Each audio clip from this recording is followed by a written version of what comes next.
एक बार की बात है, एक छोटे से जंगल में जैस्पर नाम का एक जिज्ञासु युवक रहता था।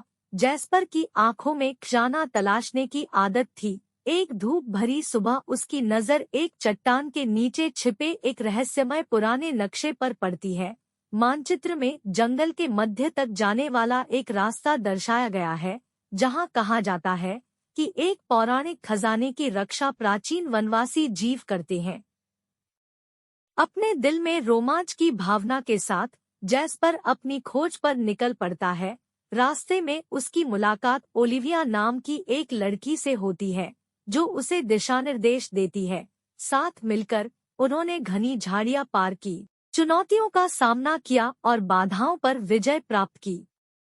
जैसे जैसे दिन हफ्तों में बदल गए, जैस्पर और ओलिविया का बंधन मजबूत होता गया और उनका संकल्प कभी नहीं डगमगाया। उन्होंने तेज बहती नदियों का साहस किया, ऊंचे पेड़ों पर चढ़ गए और जंगल के चालाक प्राणियों को मात दी। यात्रा के दौरान वे दोस्ती का असली मूल्य और विश्वास का महत्व सीखते हैं।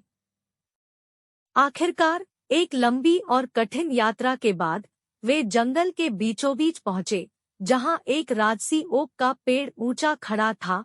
कांपते पंजों के साथ जैस्पर ने उसकी जड़ों के नीचे खोदा तो उसे चमचमाते गहनों और चमकदार गहनों से सजी एक संदूक मिली। यह पौराणिक खजाना था, जितना उन्होंने कभी सोचा था उससे भी अधिक शानदार।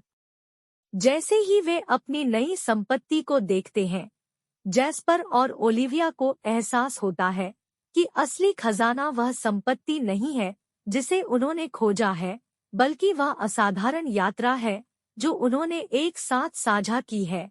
वे कृतज्ञता और जीवन भर यादों से भरे दिलों के साथ अपने वन घर लौट आए, हमेशा उस जादुई साहसिक कार्य को संजोते हुए जो उन्हें पहले से कहीं ज्यादा करीब ले आया।